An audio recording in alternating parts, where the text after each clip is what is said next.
Yeah, it's really a pleasure to have you here today, Dr. Araujo. And I will now have the honor of introducing you.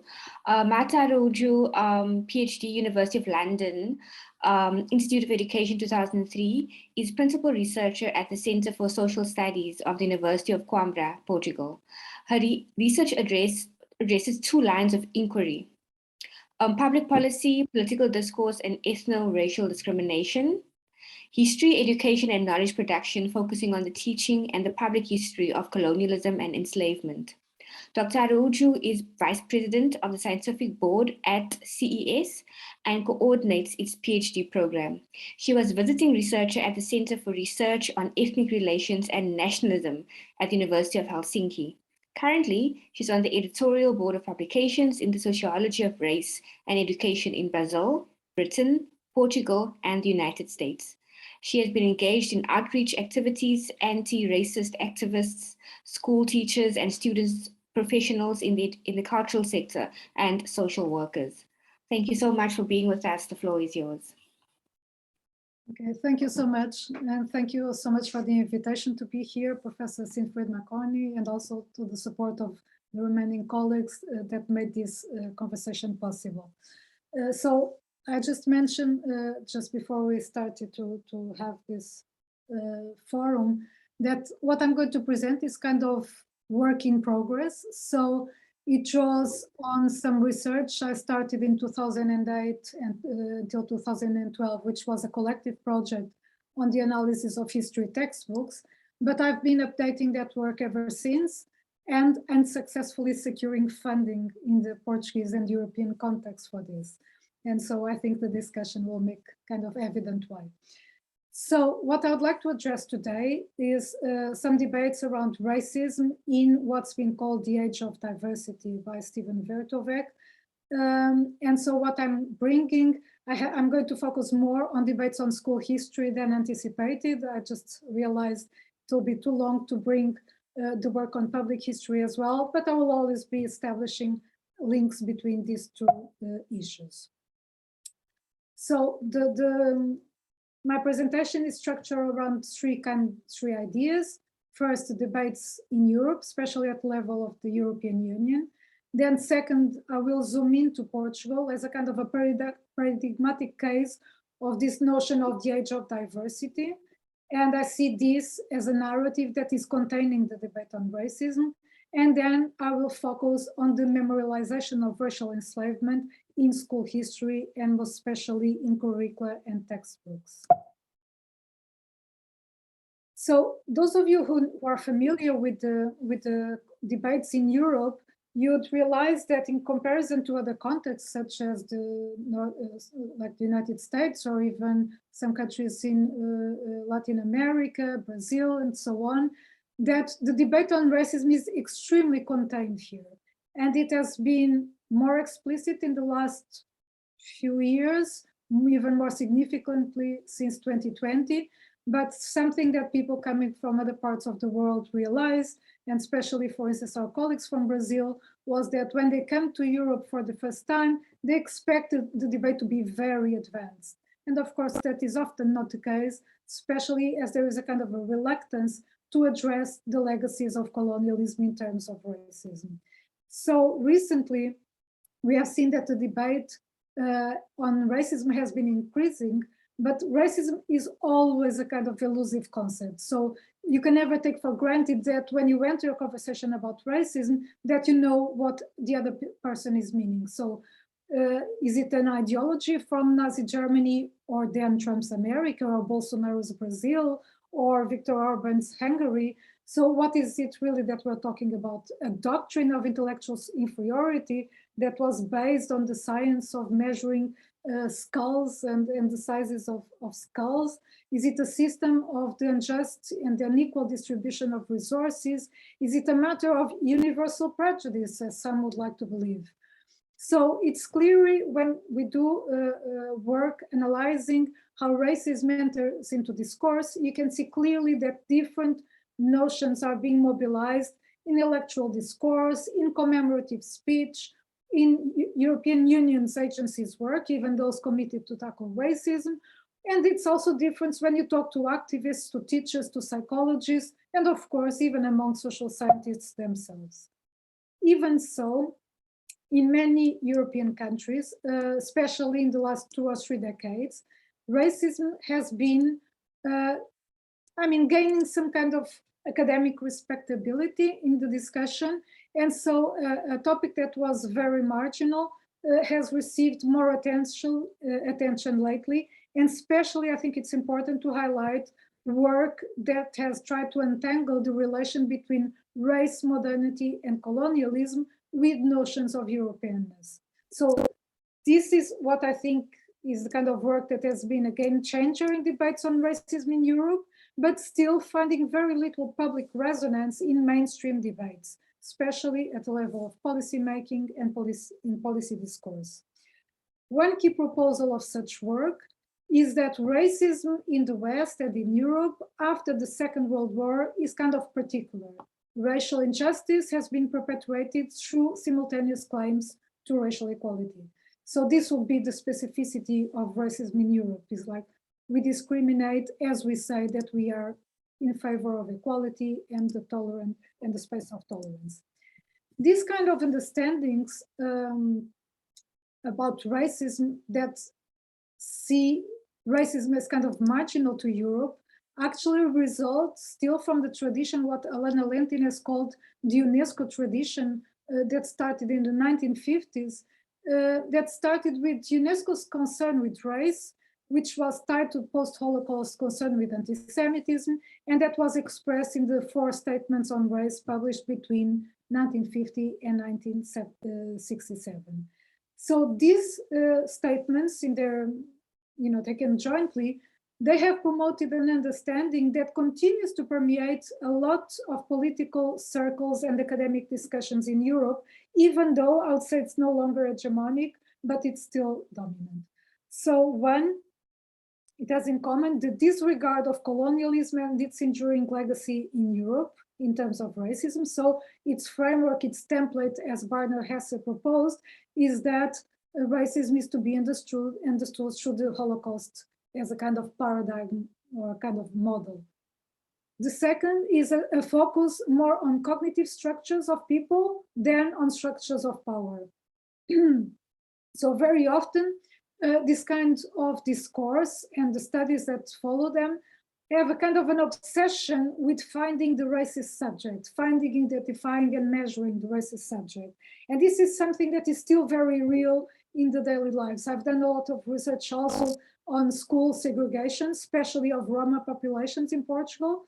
And it's interesting when you see something that results from all levels of political and institutional decisions, the way in which it is enabled for situations of segregation to continue and not be interrupted by policy making and political circles, because they're always justified by trying to look at who is the racist individual that is behind such decision, rather than having an understanding about how legislation, how structures of power, how institutions have been designed to allow such situations to go unchallenged.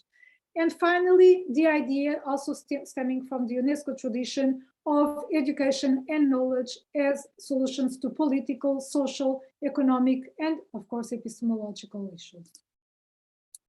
So from the question of this kind of Eurocentric and liberal understanding of racism that we've had for so long in Europe, this resulted most often in the misrecognition of racism itself. So even bodies that have been created in the European Union to tackle racism, such as the European Commission Against Racism and Intolerance, the ECRI, or the Fundamental Rights Agency, FRA, which was former European Monitoring Center on Racism and Xenophobia. So even these bodies that have been created precisely to tackle racism and racial discrimination, they have a very real difficulty in acknowledging both the routinized and institutionalized expressions of racism. So what you see in the reports throughout time is that we have advanced very little in the last 3 decades since they were established. So I would use here the expression I borrow from US scholar Vine Deloria Jr., that, you know, these bodies establish a call for the perpetual racism report. So Deloria was talking about the perpetual education report. So here it's again, a new report is written to say, well, we just still don't know enough. We have to produce another report, another study, another report, another study, and this goes on indefinitely. So this has been this kind of misrecognition of racism and the not acknowledging of how much it has been institutionalized. It has really led to the situation that we have seen today in terms of debate and that I will address. So I just wanted to acknowledge that my own operational definition of racism, I'm following authors such as Stokely Carmichael, later Kwame Ture, and Charles Hamilton, Philomena Essed, Franz Fanon, David Goldberg, Barner Hesse, Elena Lentin, Aníbal Quijano. And I see then racism, and I approach racism in my work as a system of structural inequalities and a process which is constantly recreated by everyday practice. It's a process that has emerged in modernity, in early modernity, and it's tied to notions of nationhood and Europeanness, which we need to challenge. It has been institutionalized in liberal democratic societies, which are formally committed to its moral condemnation. And finally, it's continually perpetuated by policymaking and academic knowledge as well. So from here, I would like to go to the more recent situation that was sparked by the solidarity that received the protests led by Black Lives Matter movements in the US, and that took place in a lot of contexts in Western Europe very significantly. So we know that there were more than 4,000 cities protesting in the 6 months following the death of George Floyd. And in Western Europe, these expressions of solidarity were very significant, not only by racialized, sorry, there's a message that I have to. Okay, I'm trying to raise my sound so that it might become more clear. So a lot of these demonstrations took place and they were led by racialized people, Black movements, anti-racist movements, but significantly, they have received the support by other racialized communities. And so, for instance, in Portugal, the Roma community has been an ally in these demonstrations. But it was in the context that of such extensive mobilization following the events of 2020, that the European Union came to make a number of statements and to approve a resolution condemning racism, saying that in our union, and I'm quoting President von der Leyen, which is the president of the European Commission, saying precisely in 17th of June 2020, in our union, there is no place for racism. So in her vision, we need to talk about racism and we need to act. It's always possible to change direction if there is a willing to do so. I'm glad to live in a society that condemns racism, but we should not stop here. The motto of our European Union is united in diversity. And again, you see how the trope of diversity is coming in again. Our task is to live up to these words and to fulfill their meaning. And so these are the words from President von der Leyen. Immediately, a few days later, the European Union Parliament approved the resolution at a time that more and more people in the streets were demonstrating, and they were also focusing on the remembrance of colonial history. And so it is very noticeable that we should realize that about 20 years after the Durban Declaration of 2001, in which the relation between racism and enslavement was firmly established, especially at the political level, that the European Union has basically tended to ignore this relationship up until now. So one of the issues that has been brought up by the resolution of the Parliament is the need to reflect on Europe's colonial past and its role in the transatlantic slave trade, which, you know, for many of you who are not so familiar with Europe, it's kind of surprising that we are in the year 2020 acknowledging this. Also, it's the kind of first time that there is again a slight mention that we should act at institutional level and at the level of education. But still, this kind of intentions, like declarations of intentions, they tend to focus on very specific ways of acting politically, like make specific guidelines and recommendations for institutions, for education systems. But of course, they are always stopped by their own understanding that national states have sovereignty, and so they cannot accept interferences in the curriculum. So what we always see here is a kind of a game of a certain tension in which, you know, we have to acknowledge that education systems need to change, but we always lack the power to enforce change. And so we have been seeing this in the last, especially in the last 2 decades, in which it becomes increasingly clear that without changes at the level of education systems, racism will not be tackled properly. But then, of course, there's a lack of political willingness. So 2 years later, after these resolutions and these speeches with very good intentions being declared, and one of the issues that the initial declarations brought forward is that the European Union established for the first time ever a plan to combat racism. So whilst established a European Union-wide plan to combat racism, it called on all its member states to present national plans to tackle racism between 2020 and 2025. Portugal became, in the year after, so in 2021, became or hosted the presidency of the European Union. And it was within that context that it did present a plan. But we have to say that 2 years later, only 11 member states had designed such plans. And we don't really see an intention of going forward with this. It's also clear that social movements have been contesting, again, the lack of action by the European Union. And so we have seen that in 2022, there were very little initiatives regarding racism and anti-racism in Europe.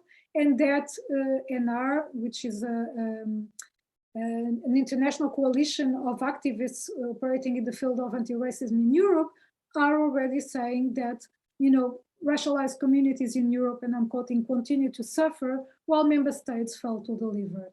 So the lack of action is again very visible. So I would like now to turn to what has been my object of research.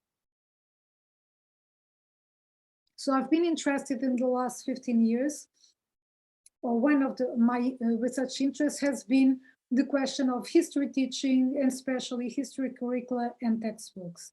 So I think they're particularly important as someone who has been engaged in the study of racism in education since my training, my PhD degree. I think, and I was not concerned with textbooks at the time, but it became very apparent that textbooks are very interesting objects of analysis in the sense that they condense in a few pages the wider national imaginary on race and racism and its relation to the national narrative.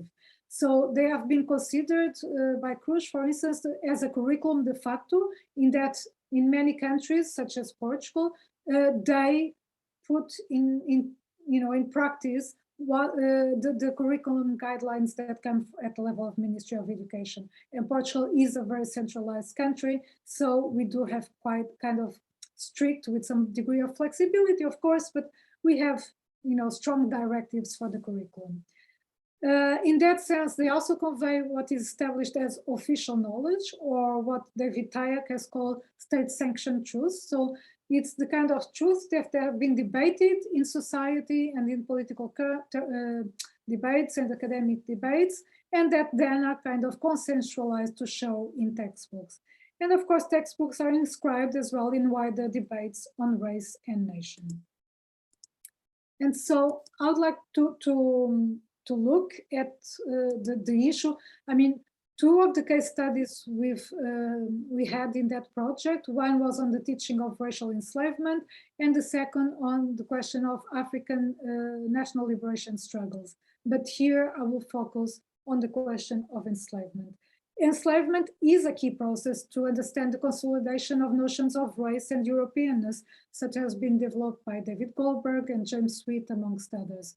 So it's a period in which we would say consolidated the notions around race, and that emerged and gave rise to a notion of racism. So it should be a crucial period when you look at history textbooks. I've been interested in textbooks in compulsory schooling in what we call third cycle. So it's for kids between 12 and 15 years old. And so this cycle of studies is important because it's compulsory for everyone. It's common for all kinds of trajectories. Either you go to a kind of more academic trajectory or more technical trajectory, you still have in common this cycle of studies, and it covers from what has been called prehistory to contemporary history. So it's a very interesting cycle to analyze because we were analyzing basically the narratives about Africa and race in regards to Portugal throughout those periods. And then as case studies, the question of slavery and national liberation movements in Africa. So slavery, in my understanding, it's a crucial period to analyze and disentangle notions about racism and how they are being conveyed to school children.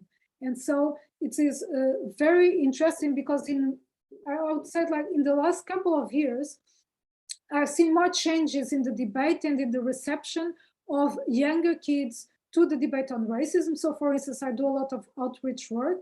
When I go to schools and I talk to, I don't know, 15-year-olds, they seem to be more receptive to discussions on race than very often PhD students who are not studying race. So they're studying democracy or some other kind of related topics, and they generally don't display the same amount of interest in regards to issues of race and racism. So I think this is an edge that is kind of interesting to analyze what kind of notions of racism.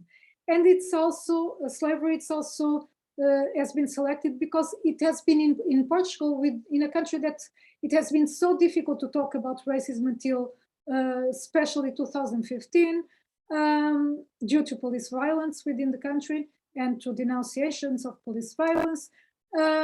Slavery was outside the phenomenon that was most greatly depoliticized in the debate. And so it was read in terms of diversity rather than racism. And I will address that in a while. So my focus is how racism is being taught in what has been called the age of diversity. So whilst I do not agree that there is something new, fundamentally new about diversity in the 21st century, I mean, and we see critical thinking, decolonial thought and post-colonial studies have brought this idea that diversity in itself is not new to societies, even in Europe, which we were made out of the diversity that existed at all levels. What I think is kind of very salient, and that's why I use the notion of age of diversity, is the all-pervasive nature of diversity discourse in Western political and in Western political and institutional speech. So, and also initiatives. So you'll see, if you go and visit the pages of the UNESCO, of the Council of Europe, of European Parliament, and so on, European Commission, you'll see that the catering for diversity is something that is always coming up in the way that issues are addressed.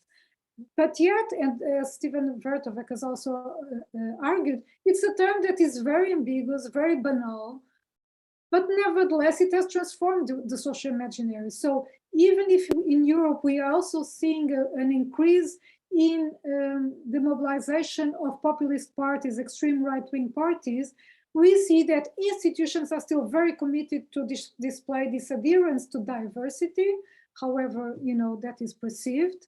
And that is meant to show that they are democratic contexts and that they are properly European in that sense. And so this equation that Europe is the place and the locus of human rights, of democracy, of inclusion and diversity.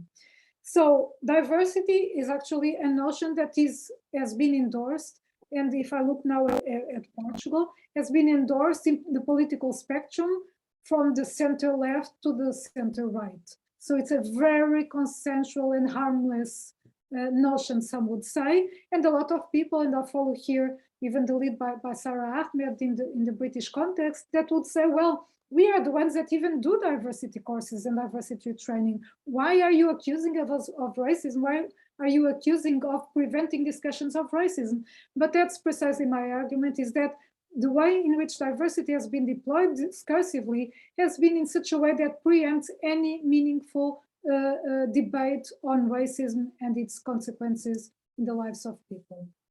So I would say that Portugal is a very paradigmatic case of such discourse, and so I will look more closely into this. I've done some previous work in which I wanted to understand the emergence of this diversity and interculturality discourse in Portugal.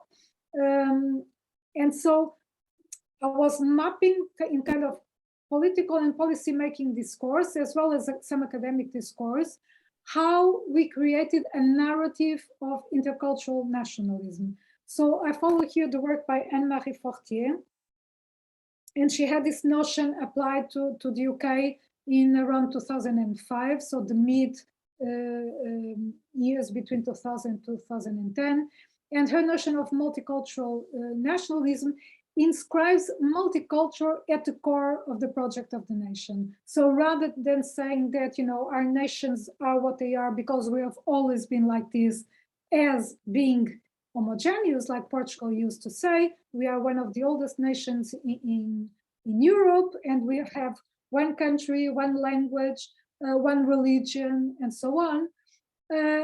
What we've seen about less than 20 years ago, 10, 15 years ago, was countries drawing back to this kind of multicultural origins of the nation to say, well, we have been always diverse, and so there's not really a problem with racism here.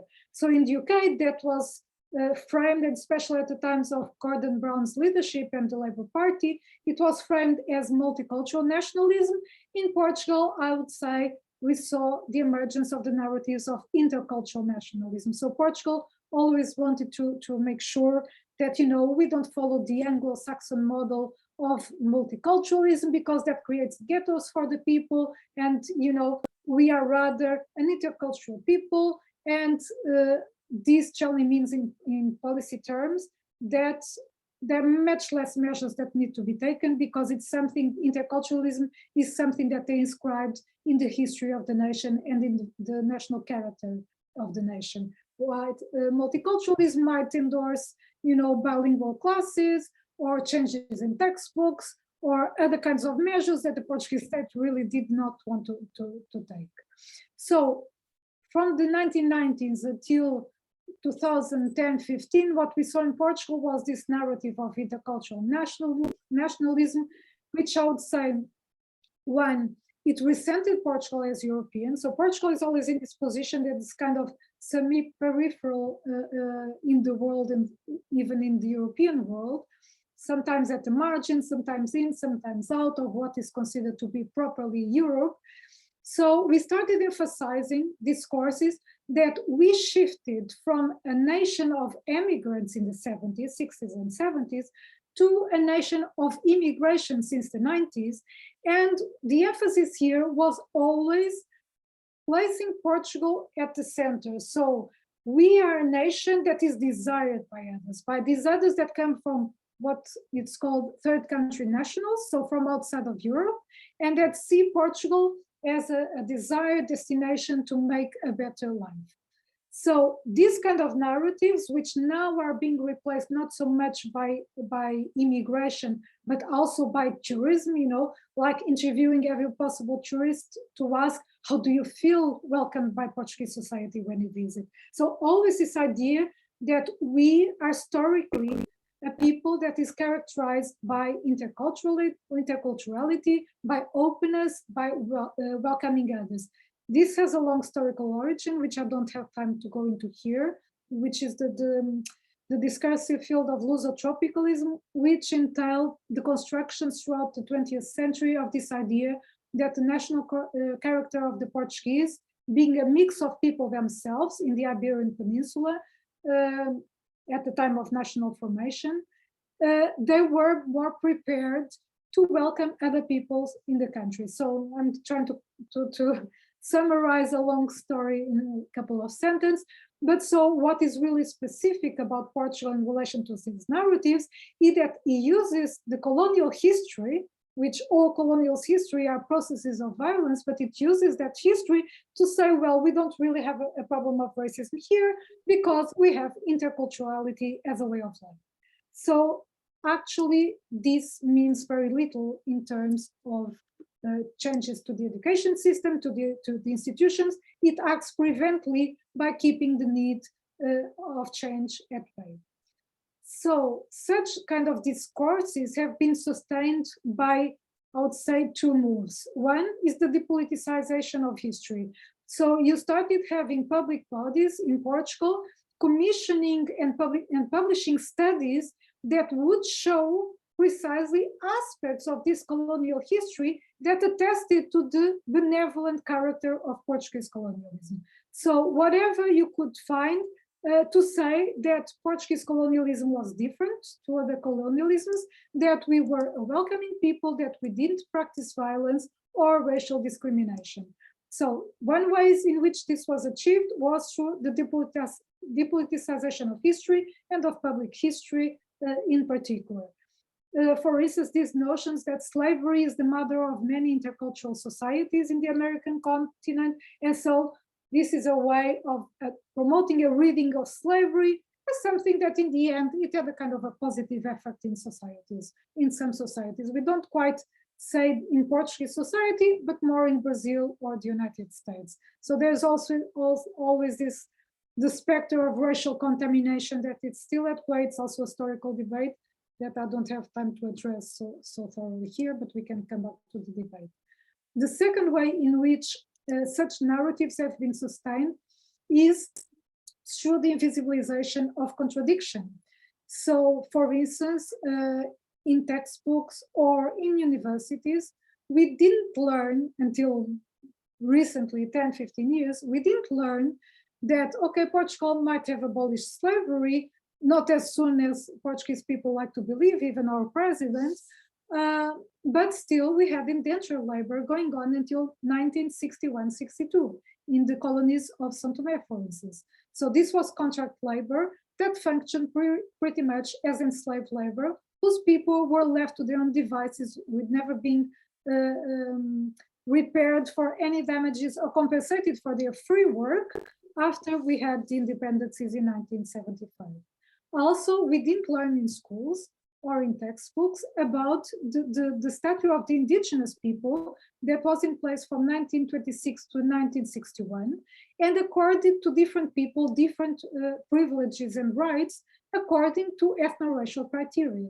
So this kind of information, it's only very, in the last, I would say, 15 years that had started to become part of the debate, and I would say even more so still in academic circles or specific academic circles than in wider society. But yes, there have been many public history initiatives such as documentaries and films that are bringing this history to light.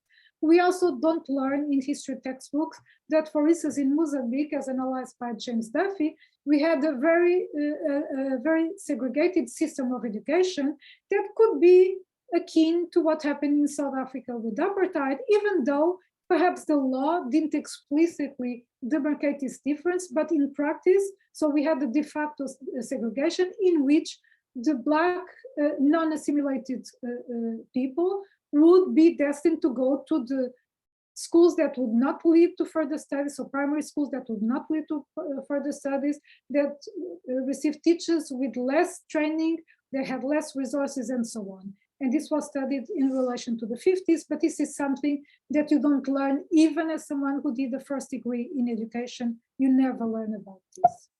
So the question of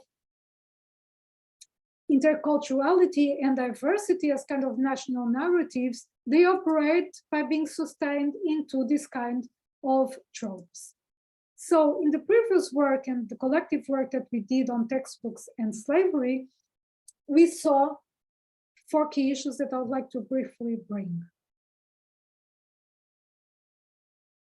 Once is how you naturalize enslavement and objectify the slaves. I mean, in the United States, there was a lot of work on this. I think probably it's one of the contexts in which there's more work on textbook depictions of enslavement.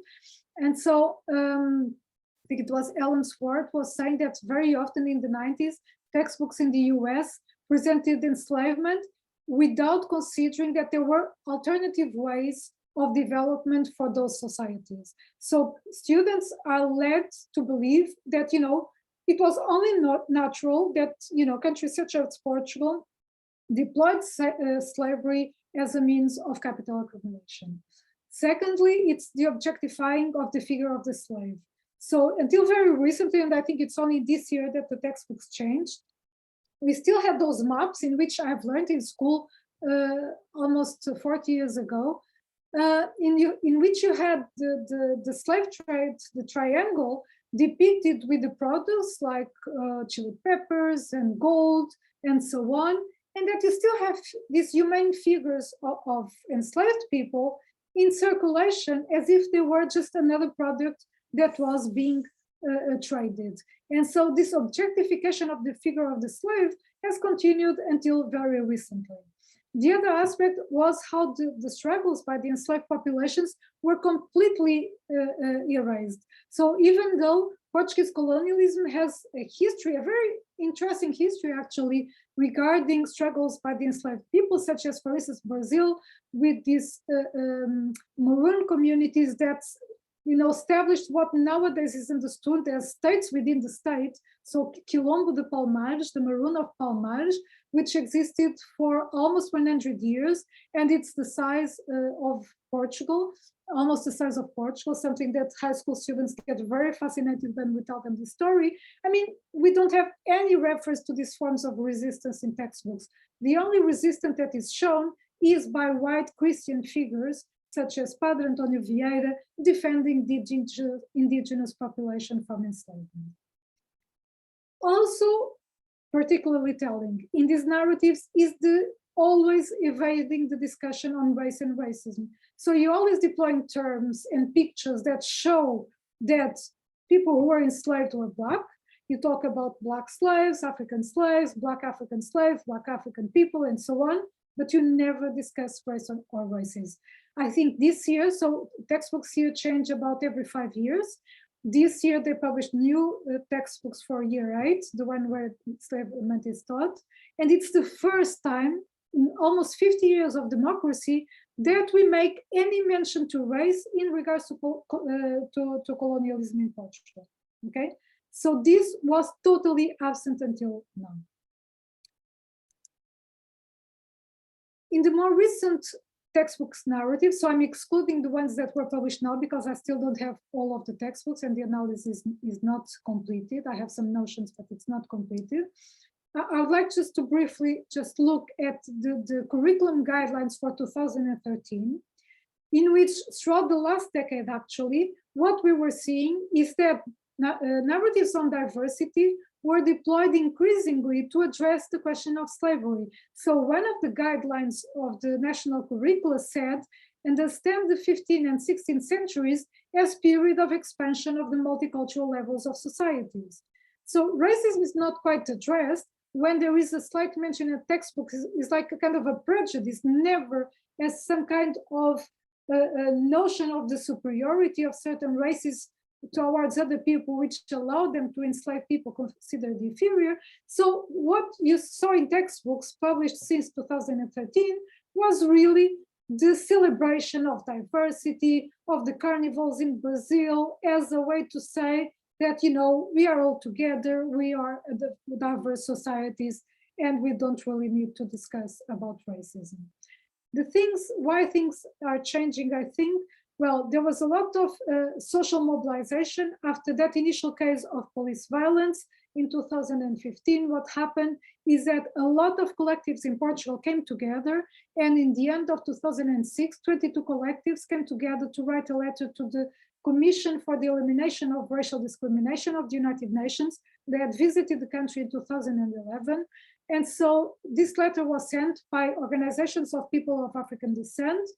And it denounced not only of the racism of racism being experienced by Portuguese people, but also the inaction of authorities in tackling racism. And one of the issues, of course, police violence was a major issue, but the question of the teaching of colonial history was also a central concern. And so you start seeing also in the media more voices of people who are racialized as Black, asking, how can we erase or whitewash the history of people who are not white?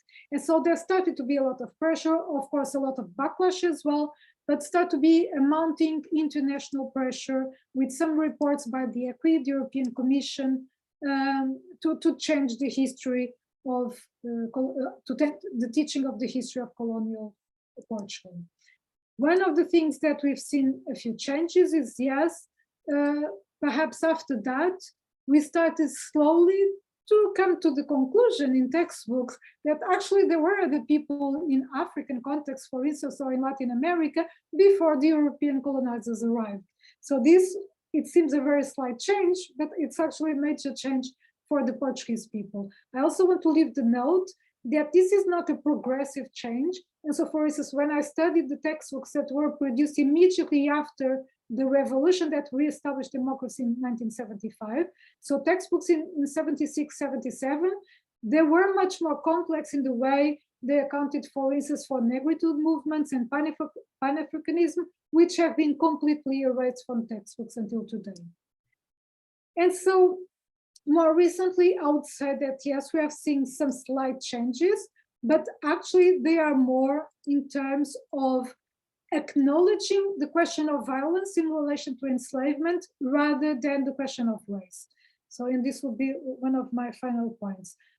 So we saw, for instance, in our study, the study taking place between 2008 and 2012, that when we took the same textbook published in 2003 and then in 2008, there was a depiction of enslavement saying that African people were taken by force into the American continent.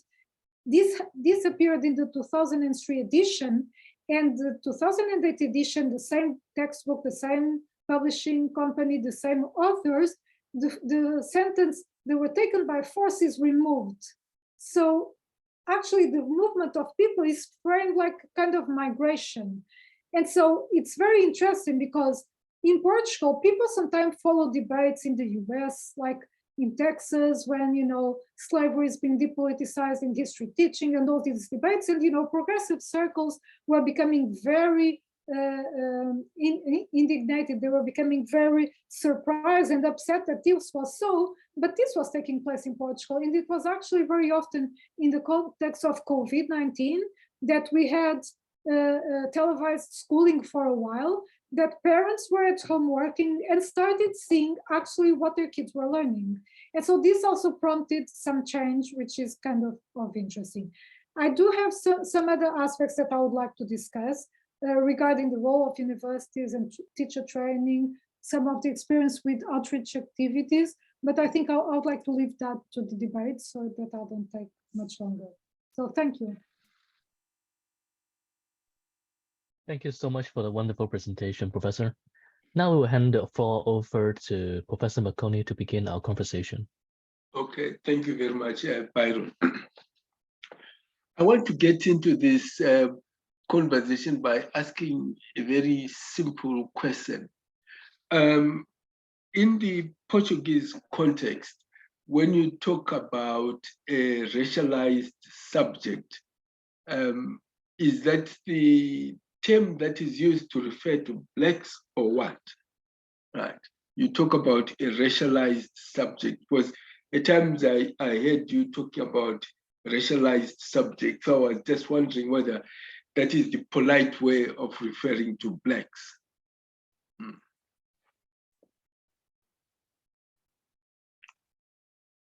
Shall I answer straight away? Yeah, just answer, then we'll continue to have a conversation. Yeah. So yeah, I mean, there's been different terminology being deployed, of course, as in every context. And so the kind of politically correct or patronizing term being deployed during the colonial state it would be people of color, in which I Yes. understand in the United States, colored has a different kind of meaning at the way it is used. And so from that,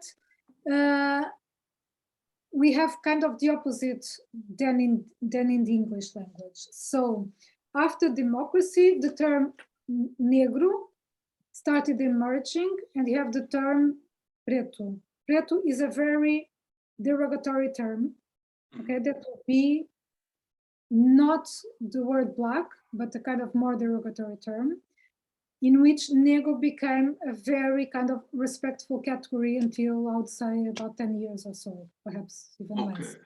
So people of the older generation would have this, you know, people of color, not even colored, but people of color. And then this slowly gave rise to negro in Portuguese, which is not the same as in English. And people who were living in the colonies, especially those who were colonial settlers, and people, and more particularly those who went to fight the national liberation movements in African context, they would use the term preto very derogatory, in a very derogatory fashion. So what you saw in continental Portugal was in the 80s, which was already a democratic context here, but in which questions of racism were not quite debated. There was a very prominent politician, a black politician in parliament, that deployed the term negro as the way he wanted to self-define. And then there was a rapper, a well-known rapper still today, General D. So one was Fernando K and the other General D, that was claiming the word preto, and the word preto as claiming back a derogatory term, but in a positive way, like you had a bit with black. This never quite took off, because I mean, it was a discussion that was, you know, very quiet in kind of intellectual circles, and the population did not really follow this. So what happened is that the word negro became more or less established. In the context of the United Nations at the decade, what you saw, so starting in 2011, increasingly you see people and collectives deploying the term of African descent. In Portuguese, we say afrodescendentes. So some people claim for this category.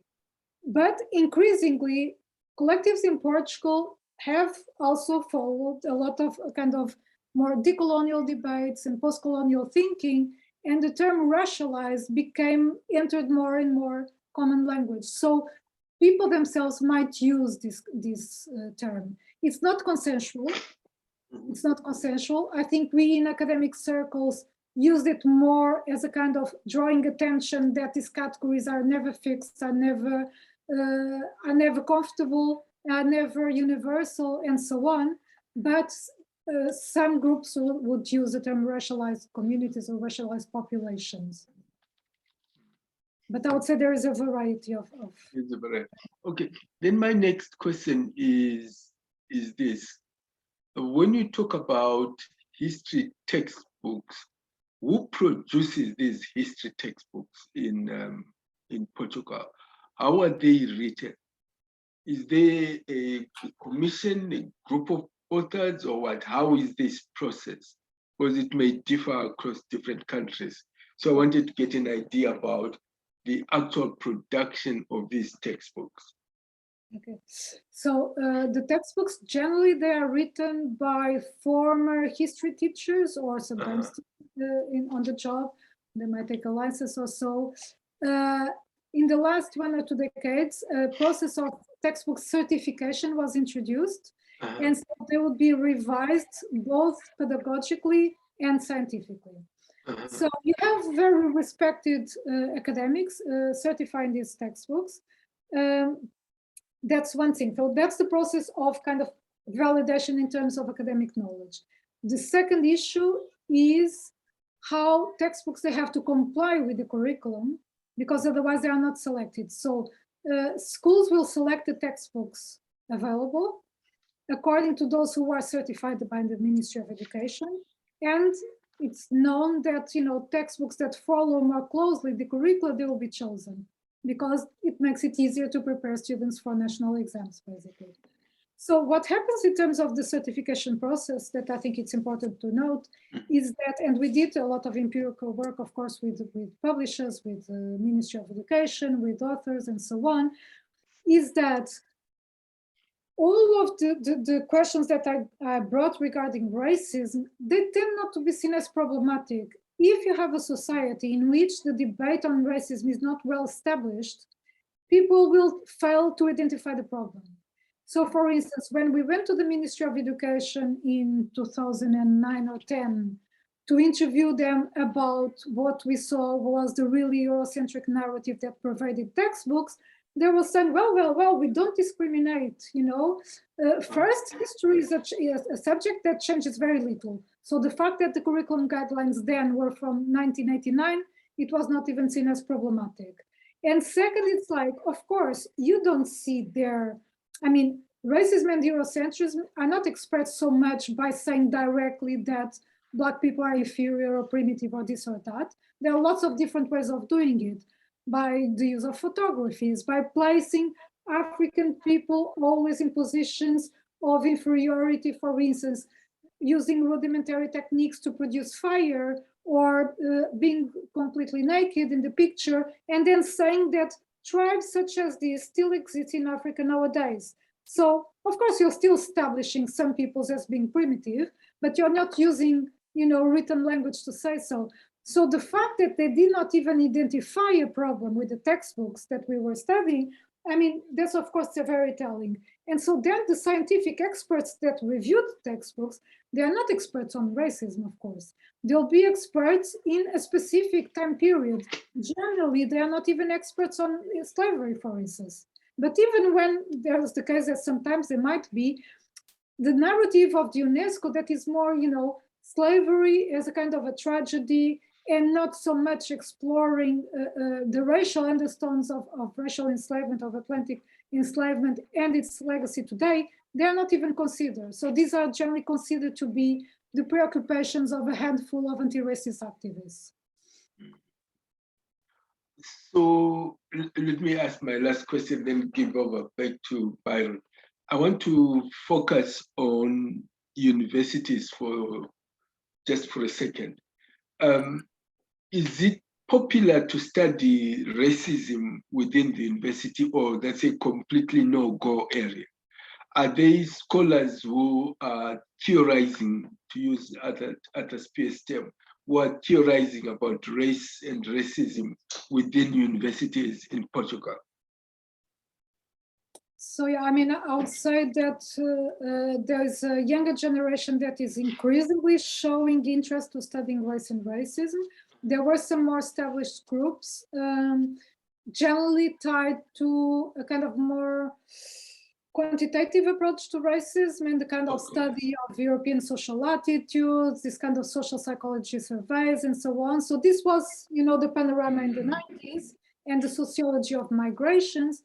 And so now we are seeing people who are actually being trained in Portugal and that are being interested in racism at all levels. So if I would say like 1 or 2 generations after me, what we are seeing is that it's an interest in institutionalized racism at many levels of society, from prisons to the geography of the cities to education and so on. It's an interest also in intellectual production by Black people, be it in the beginning of the 20th century, the emergence of a kind of Black press, the emergence of you know, spaces for publishing and dissemination of ideas at the time of the first few Pan-Africanist conferences of the 20th century, a lot of interest in the national liberation movements in Africa and what they can tell us nowadays. So I'll say, yes, it's not a popular. Okay.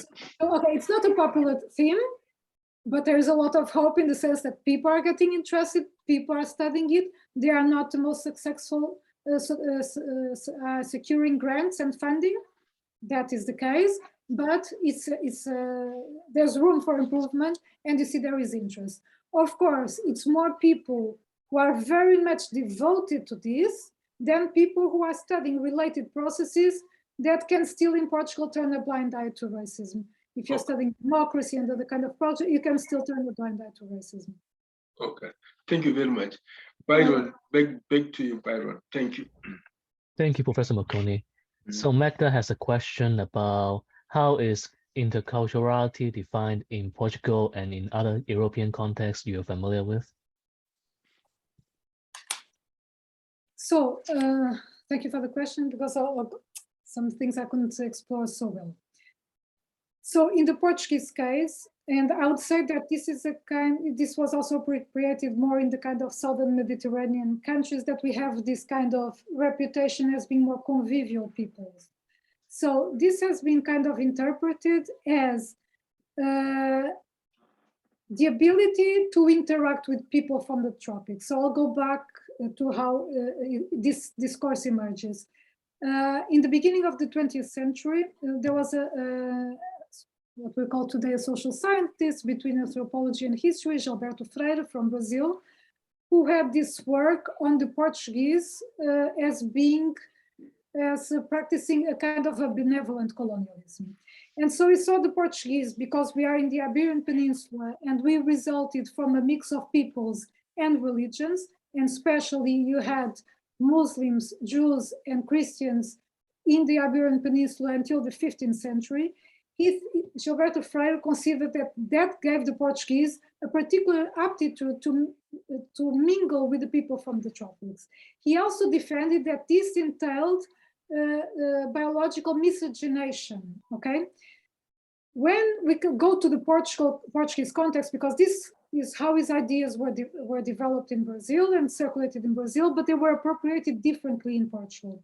So in Portugal, in the 1950s, we have Salazar in power, António Oliveira Salazar, a dictator who had been in place for more than 4 decades. He appropriated partially Gilberto Freire's ideas.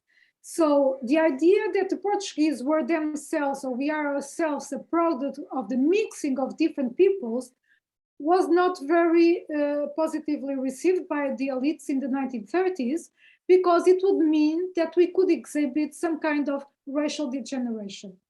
So we would be in a secondary position in regards to other European contexts. So this idea never took hold amongst Portuguese elites. And in the 1950s, when Salazar appropriates the idea that we have this aptitude to culturally mingle, he only adopts this idea of the cultural miscegenation, cultural mixture, and cultural contact.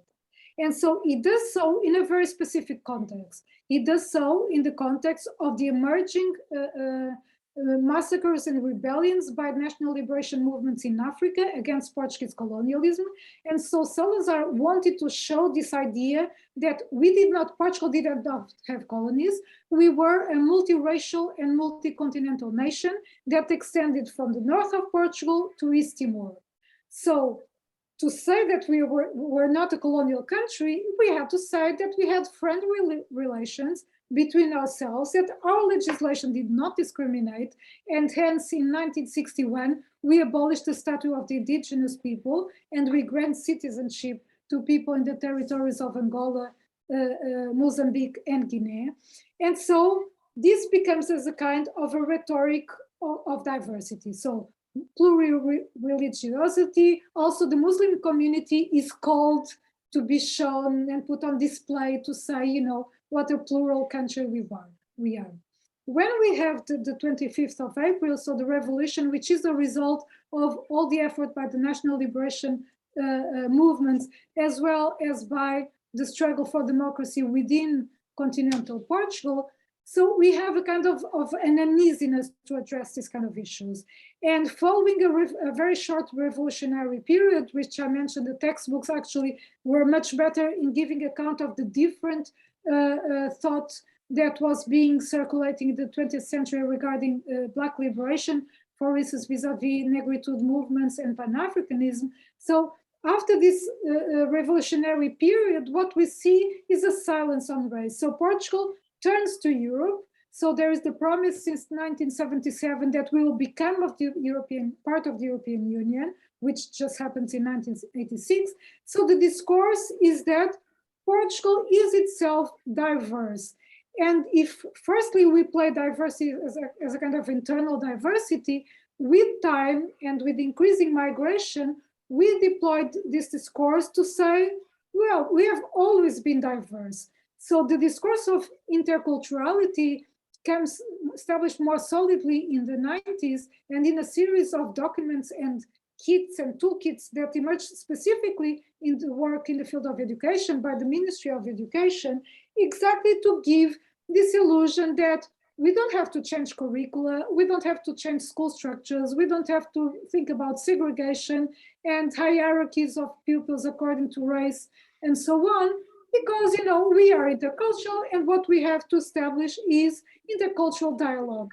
So intercultural dialogue becomes a program more of the change of people's attitudes, which means it's translated in very little in the practices of schools. So, there were absolutely no changes that have produced any kind of different way of teaching, of thinking about this issue. So it's actually a kind of rhetoric device that it was borrowed by some other theorizers in Italy and Spain. This kind of discourse has also been deployed.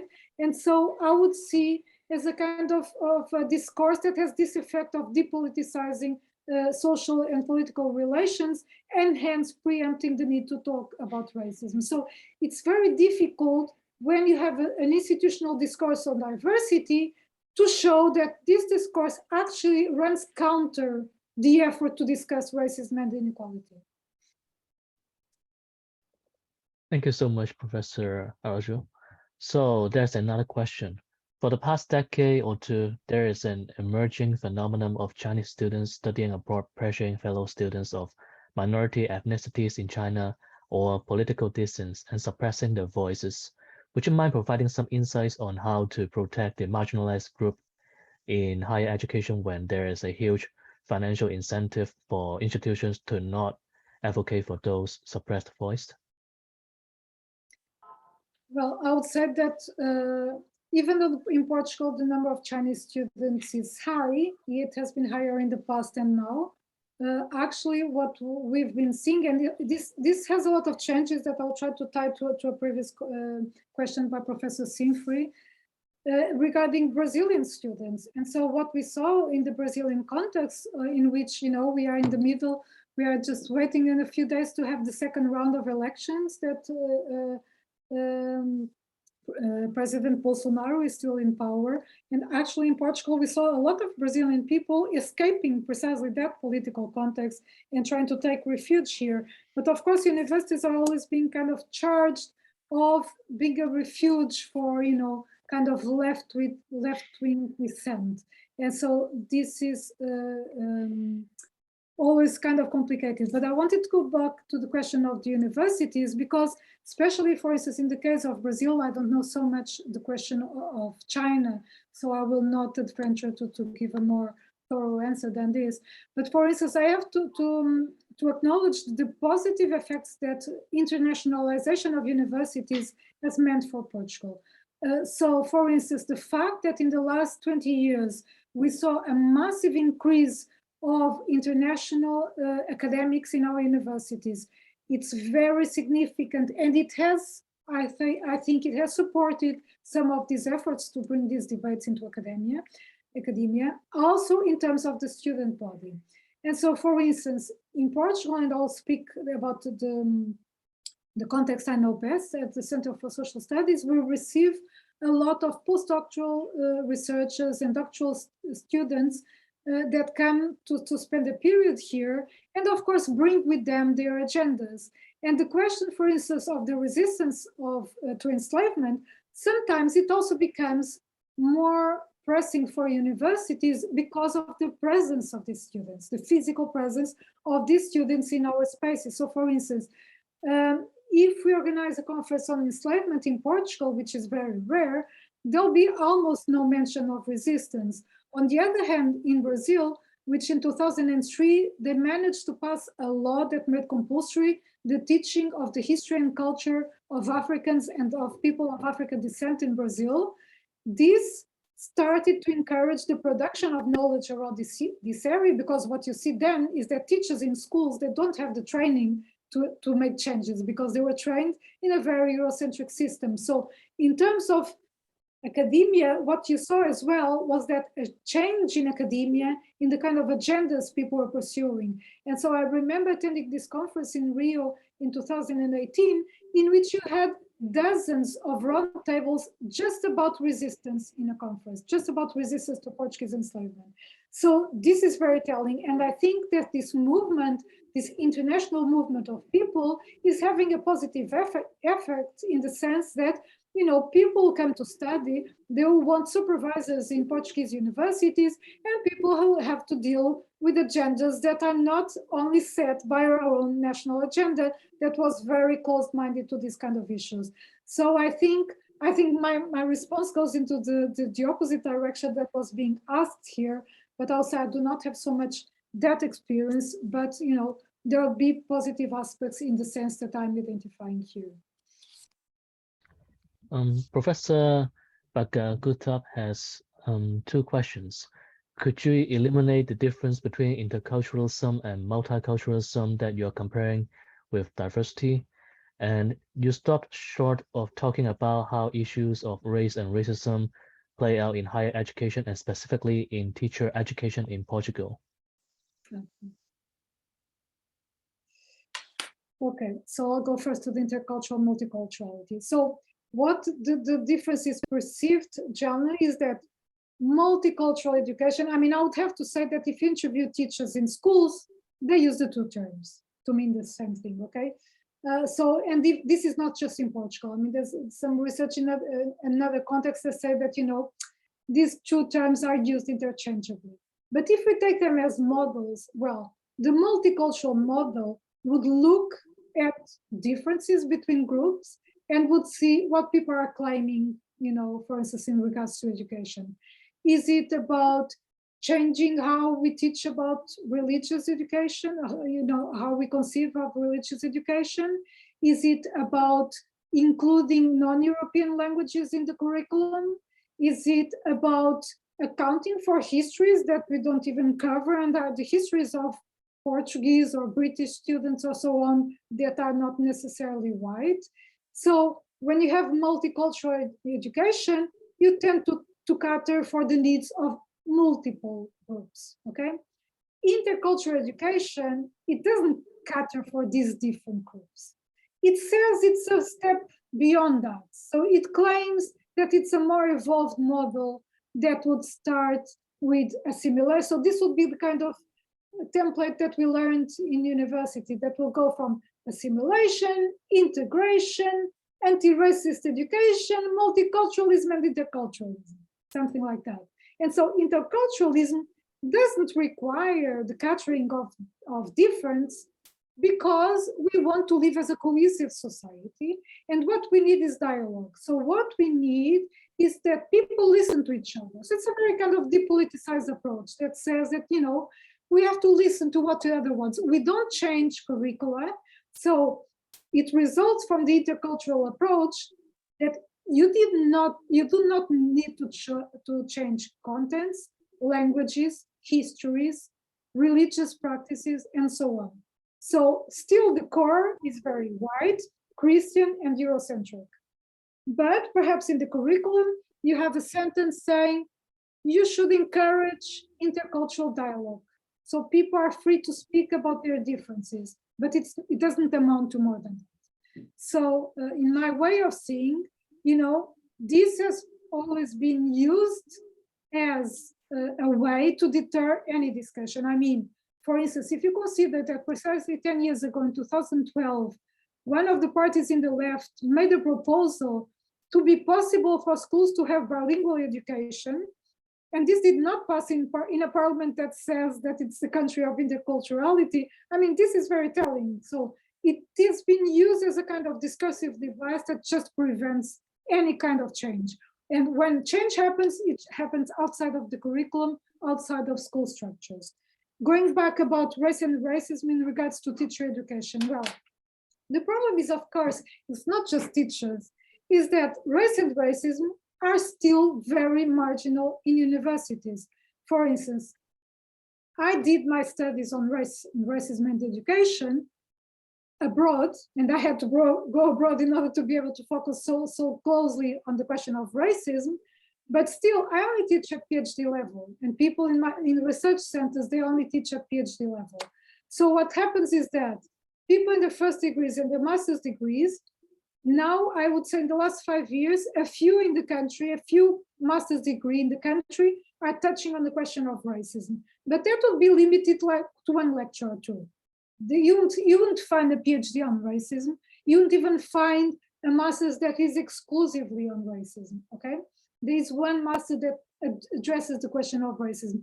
So what happens is not just to teachers, that academics in general are not taught in questions of racism. So when you go to the PhD level, if you were not taught in the first degree or in the master, it is very unlikely that you'd study you would decide to study racism. Or if you do so, you go abroad still. When it comes to teachers, of course, the question is even worse, because basically teachers are being trained, for instance, in history.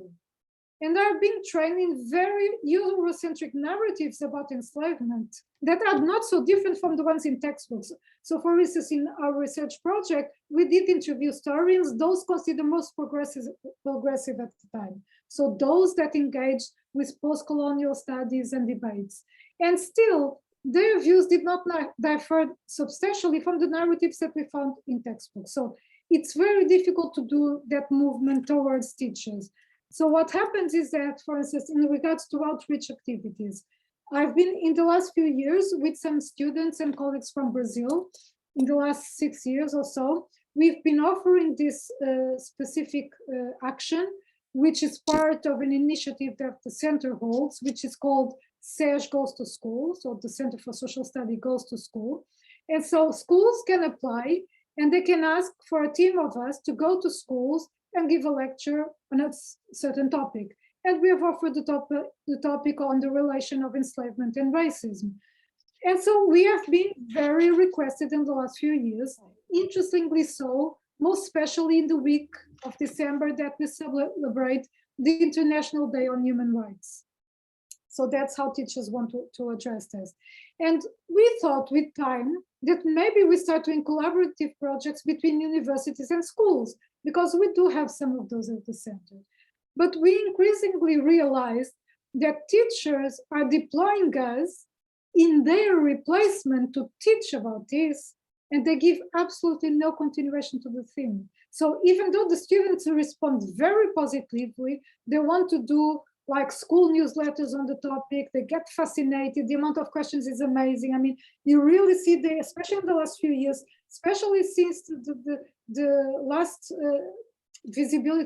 round of visibility of Black Lives Matter movement, here students were really, really interested, but teachers don't know how, don't feel comfortable, don't really want to touch the messy question of race and racism.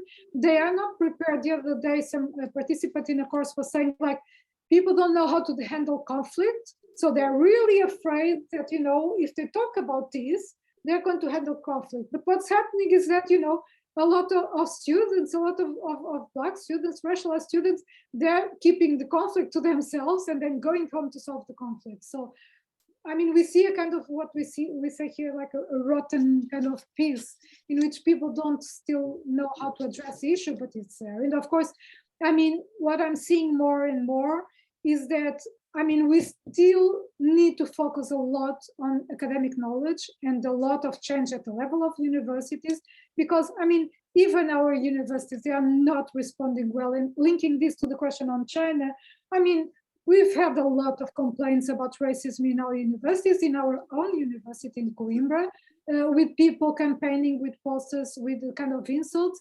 And the university as well has deployed the kind of diversity discourse, and that, you know, we have a history of diversity. These are just like personal misunderstandings between people. And even though racism came even from lecturers and it was serious, you know, the university just didn't handle that and, you know, puts this front of we are in favor of diversity. So it's just so it's like there's a lot of work we have to do in our own universities.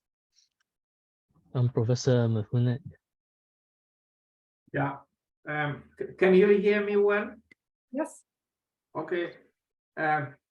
You certainly know about the saying, there are people that are more equal than others. And so institutionally, legally, a country can take positions, stipulate positions against racism, but that does not mean that racism does not apply. So take, for instance, the United States, where several laws has been enacted that prohibit racial discrimination. But what a lot of studies have shown, especially during the pandemic, that racism is very real and even more real than we ever thought, simply because there are some people that are less equal than others. Or you take a polity like South Africa, where the rule has even changed color. And there is still racism. And so what I wonder is whether, and the other thing I want to add is, we talk about racism because we acknowledge diversity. So saying we have always been in a diverse country does not mean that people treat each other as equal. So this is very important. And there's a difference between what is stipulated by institutions and what people are really living on a day-to-day basis. And that is part of what I think is missing from what you have presented here. So I'll go a little bit through the history of Portugal. Before Portugal was a separate country and was just part of Iberia. We know about the Inquisition and the Reconquista. And as far as I can tell from history books, these are acts of racial discrimination. Correct? And what I also read about the history of Portugal, there's a language variety called lingua de preto, which is represented in a caricatural way in the literature and so forth. Wouldn't there be also a mark of racism within diversity? And then when you go to the colonies, I think you have articulated it yourself. The Portuguese didn't have the same status as the natives, and the Portuguese did, even indentured servants among the Portuguese didn't have the same status as the enslaved Africans with whom they worked together in the fields and so forth. One thing I know about Brazil is people keep telling you we are not racist in Brazil, but if you follow the elections the way they are going, there is a lot of racism in Brazil and those kinds of things. So I think that it's nice to tell us, listen, Portugal is fighting racism, racial discrimination, racial inequities, and so forth. But just because you hold that kind of discourse, it is also suggesting to me that there is real discrimination in Portugal, racial discrimination in Portugal. It's like in France, here where I am at the moment, there's liberté, égalité, et fraternité. But talk to people from Martinique or Guadeloupe and ask them if they are really living in liberté, égalité, and fraternité, and the answer for many of them is going to be no. So how do you address these observations?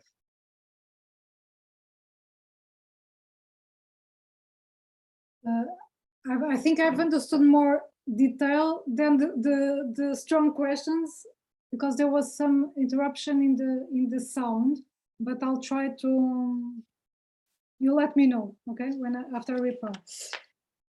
So I wanted to start by the questions of Inquisition and Reconquista. So yeah, of course, I think with the Inquisition, the Portuguese are more sensitive in the way they addressed it than the question of Reconquista. So the illusion that people, even though this could help the narrative of diversity, the illusion that people grow up in is that there was Muslim population in the country until the first king founded the county, and then people are totally expelled, and so we have nothing to do with Muslims, which is not the case. And there is important work analyzing, for instance, in the medieval period, for instance, Filomena Barros, analyzing the Muslim presence in Portugal until the 15th century. But this is not the idea that is conveyed to students. So what is presented is that in the Iberian Peninsula, there were Muslim groups that were totally expulsed from Portugal without understanding that, well, it's very difficult to say what is Muslim, what is Portugal, and to detail the boundaries of that. Of course, it's not. In relation to the Inquisition, I think there's more of an acknowledgement of how that was a violent process against the Jews. It's not spoken really in relation to Muslim peoples. Also, other groups are totally erased from history. So if we are such a diversity nation, for instance, the Roma people, they have been in Portugal for at least 500 years. There is not one single mention in history textbooks to Roma people. So it's like always this idea that, you know, they just come here like in some primary school books, which don't address history, they're very generic. They would mention the Roma saying, well, they passed here with the caravans. But for instance, in history textbooks, we might acknowledge that the Holocaust also applied to Roma people, but we never use the term Roma in regards to the history of Portugal. So they are always constituted as an externality to Portugal. I'm afraid that a lot of it, I could not understand the kind of institutions.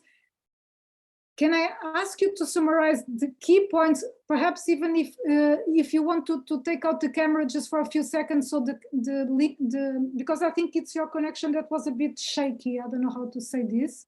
Or right, my connection is unstable. That's why I was asking. Thank you. So institutionally, what I see is that something is being done to correct the official discourse through textbooks, and maybe there are laws that have been enacted to guarantee equality for all.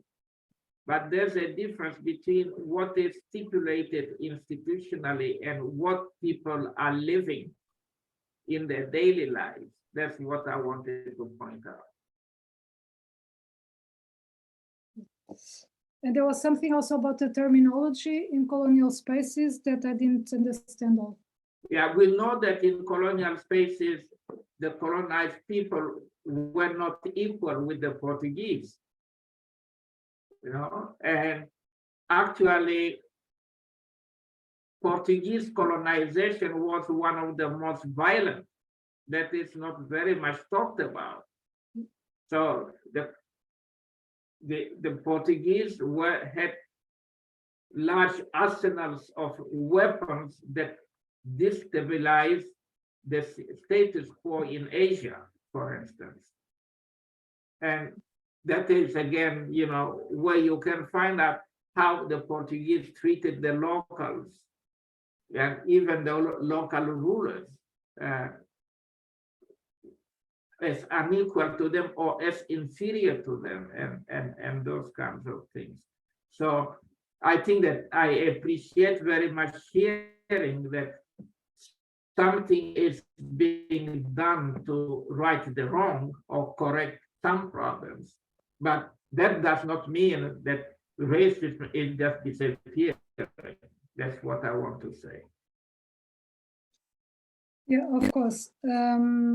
So the question institutionally, how do I even start? Yes, I mean, we do, of course, have the formal legislation, to condemn racism since 1999. So until then, people say, well, but racial equality is enshrined in our Constitution of 1976, which protects discrimination on the grounds of race. But of course, we know that the law is one thing, the reality is the other. Still, to have a more specific law that condemned racial discrimination, it took until 1999. And of course, this was something that was fought for by the social movements. It was not, granted by the willing state, as Sivanandan would analyze. Even more recently, we might be changing this law, and at the same time, we were also changing the laws regarding nationality, which meant that, we were restricting more and more nationality in such a way that, you would have a family of people coming from, I don't know, Cape Verde immediately after the independencies, and the older brother would be Portuguese, and the younger brothers and sisters who were born in Portuguese territory, they would be foreigners and could not have nationality until they were 18 years old. So one law is acting on one way to give this cover of, a commitment to formal equality, but of course they are not taken into their joint operation and how they are perpetuating racism in the everyday. So I would like also to highlight, of course, the importance of the fight against racism. I didn't bring here, but I think it's very important to highlight one or two ideas. One is that perhaps in comparison to other countries that formally decolonized earlier, like the United Kingdom, that you saw the strength of social movements and anti-racist collectives much earlier in history. I would say that in the last 10 decades in Portugal, you saw it much more visibly than ever before in the 50 years of democracy. And why is that?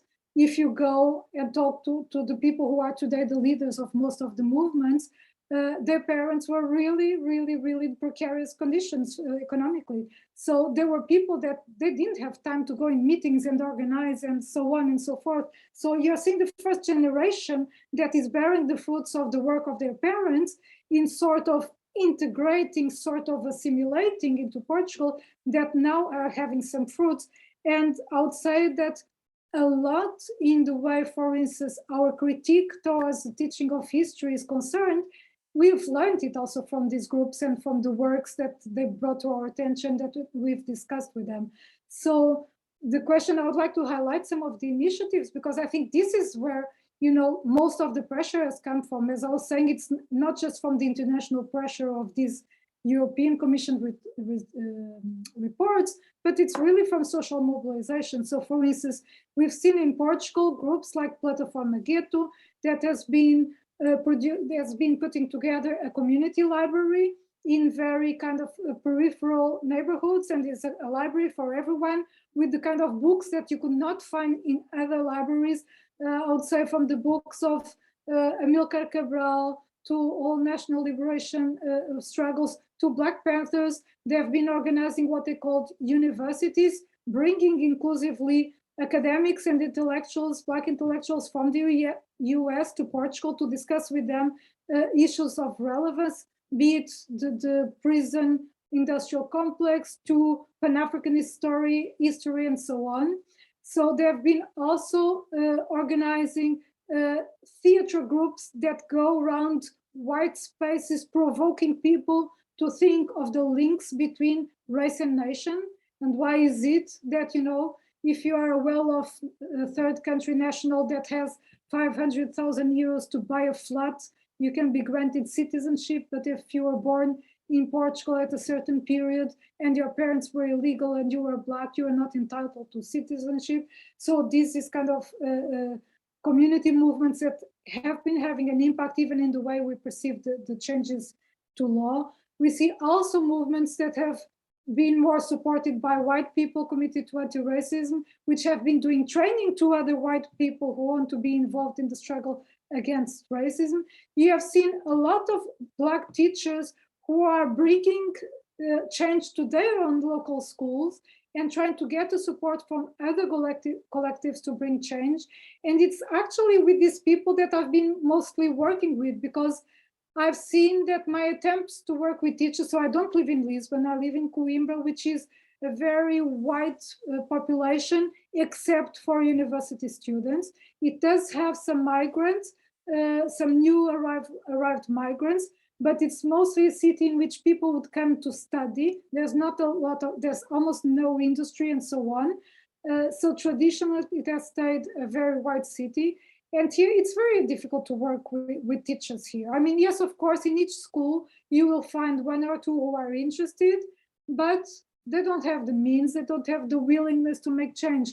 Also, something I noticed in the Portuguese context, and I think in others it will be familiar, is that it was easier to work with older teachers who were still having the experience of working in dictatorship. So for them, education was a political act and it was a space of contestation. So they knew the importance of coming to this kind of training and debates because they knew education is about conveying a specific kind of knowledge and a specific kind of direction for society that has been consensualized. Whilst nowadays, younger teachers, they tend to see education as a very technical thing that is concerned with their discipline. So the compartmentalization of knowledge that people like Emmanuel Wallerstein or Kwame Nkrumah talk about is really having its effects in practice. So people are very much looking to training in the fields that they teach and not so much willing to deconstruct education as a very politically charged field. So I would say that, practice has been difficult to change in that sense. And of course, in no way I'm dismissing the violence of the Portuguese colonialism. I mean, I think I have permissions to share with you. Or if, I don't know, Chanel, if you could share with me host permissions. I just want to show a picture of one of the textbooks that we're studying regarding African national liberation movements and how they are being depicted. You can share now. You can share your screen. So this is from a presentation I used to make about national liberation movements, which is they're totally devoid of any complexity. And you present always pictures of Black soldiers with guns in their hands facing the reader. And when you depict violence, as in the picture in the middle, it's always Black people committing violence against white people. It's never the opposite. And so, these are very concrete ways in which people apprehend what was colonialism, as it's like, we were these people that brought benevolence to African context. We never discussed any resistance whatsoever to Portuguese colonialism from the beginning until the 1960s when the wars were established from 1961. So there's absolutely no resistance. So people assumed, people were happy with the states of things. And so only then you treat the national liberation wars, but still in comparison to the 1970s, now you give almost zero information about this. So you say there were wars, you don't quite understand why people wanted independence, but you present them more as a kind of guerrilla wars without any kind of purpose, so you don't discuss. So for instance, in 1976, a book could say, well, you see the Negritude movement and the Pan-Africanism, and they had different focuses. How do you understand them? Nowadays, they ask, who was the leader of the liberation movement in Angola? Who was in Mozambique? And who was in Guinea? And people just ask to name names. And that's as much complex as it gets. You never have, even the speeches that you might deploy, for instance, multi-perspectivity, which is this methodology that's very fashionable in Europe to address diversity again in history. So it's like you would show an excerpt from Amilcar Cabral that contradicts the one from dictator Antonio Salazar. But the excerpt that was chosen, it's not a critique of Portuguese colonialism. It's just saying that, we had the very uncivilized colonialism, that we're not effective colonizers. It's not about saying how we extracted richness and labor from colonialism. So it's always a very limited and tainted critique. So, my point is precisely how it becomes almost impossible to discuss violence, to discuss power, and to discuss how race permeates those. Thank you. We have some hands from Professor Spears, Kim, Professor Figueroa and Professor Odugu. So Professor Spears, would you like to start?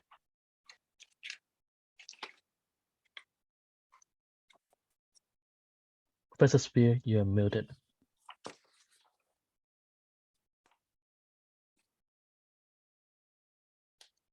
Still You are muted. muted, Arthur. You are muted. Your microphone.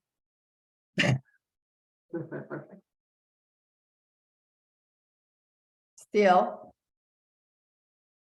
Please click on the microphone. Kim, can you unmute? Yeah, my monitor. Okay. Ah, yeah. Oh, yes, yes. Okay. I'm very happy with all of these interventions because all of these points are very important, including symbolism that Professor Araujo referred to in the photos of freedom fighters and so on and so forth. Everything is important. And while we attend to the trees, we should never forget about the forest. We have to stand back and say, what are we doing and where are we going? The only way to get traction in dealing with racism is through mobilization. And mobilization of people has to be undergirded by education and by a dissemination of fundamental concepts as they are interrelated. And let me explain what I'm saying as quickly as I can. Racism is part of a larger complex, and I refer to that, I use the term hierarchy. The interest of the state as a type of society since its inception has been hierarchization of populations in order to extract resources from below and get them to flow upward. So there is a core political economic component not only in racism, but all the kinds of hierarchies that the state promotes. That's the state's job. Now, why do I say that? If we talk about mobilization, you can do it by arguing for morality, but we know that there's a very important factor in human beings thinking, which is vested interest. So it's not only about morality, you have to appeal also to people's vested interest. And that can be done by talking about the nature of the state and its perpetual project of hierarchizing the individuals. And in my comment below, my rather long statement question, in mobilizing, we have to, there's an essential educational component, and that the core of that component is talking about the landscape of oppression and exploitation. And that's something that everybody can plug into, unless you're a member of the elite. Even before, I was looking at a series about El Cid, and I was noticing the hierarchy in 11th century Spain in the states of León, Aragon, Castilla, et cetera, et cetera. And I was seeing how the same techniques and the same kinds of, not the same kinds, but hierarchies were being set up, and also dangling the carrot of the possibility to climb to one higher rung on the ladder of upward social mobility, which is the carrot that's always dangled in front of exploited populations, poor whites, Blacks, Latinos, Roma, everybody, because we're all involved in a complex of hierarchies. And that's the message that has to be fundamental in mobilizing. And then that ties into mechanisms for maintaining hierarchy. And then we get into textbooks and the symbolism in the textbooks and in the media and so on and so forth. So I would say that that's the main point that I want to bring in. Let's not forget that whole picture. And that whole picture is what we have to explain in mobilizing and showing all of those who are not part of the elite the moral foundations of anti-racism, anti-patriarchy, and so on and so forth. The moral foundations of that project are directly tied to the political economic foundations. So that's basically what I wanted to say. No, thank you for that. And of course, I totally agree. I mean, as a kind of stance. And I'd like to say, yeah, precisely, I think as a way of taking things further, the kind of moral way in which this debate has taken place, it means very often that people will be very happy with the small changes that are happening because they might, okay, textbooks might change and now display the violence. And so we think this is enough. And of course, what we are calling is that it is not about just acknowledging the wrongs and to enter this self-flagellation, as you know, the backlash tries to put it, but it's really about learning about the foundations of what racism is nowadays. I mean, and in this sense, I mean, Michel Frouf-Trouillot, the Asian anthropologist, now this is this idea that, you know, history is always about the racist present. And so it's like, of course, you want to use textbooks as a means of showing people the origins of the racist present, And it's precisely that into which people will not concede. I mean, the disputes are very high in this field. I have to say, of course, there is a whole new dimension that I generally will not bring if this is being recorded and it's going to be disseminated, which is about the funding. I mean, I had funding for the initial study in 2008, 2012. And since then, I've been trying to update that study. And for 10 years, I had about 7 projects that were considered excellent, but never got the funding. And so this already tells you about how change operates and how the state tries to hold on to certain narratives that privilege specific groups, and that they might give you the appearance that things are changing, and they might invite you to the national parliament to present this, only to say, well, we need a second report, we need a new report, a new study on textbooks. This one is not enough, we need more. And so, of course, I was trying to convey that precisely in that idea. It's how these little concessions appear always to postpone the problem and give the person who is not so much into the debates or into the political struggle to think, well, things are better, whilst they're actually kind of more of the same. And so if I didn't convey that, I apologize. I should have made clear that was my intention. But yes, I mean, so in a sense, I see it very difficult to change these very installed narratives, even in the way that there is here an overlap of national institutions dealing with history teaching, with textbooks companies and publishers, with people in government. And so you're always, even if you are in university and you have, you know, a specific privilege that comes with that, still it's very difficult to put a change at that level.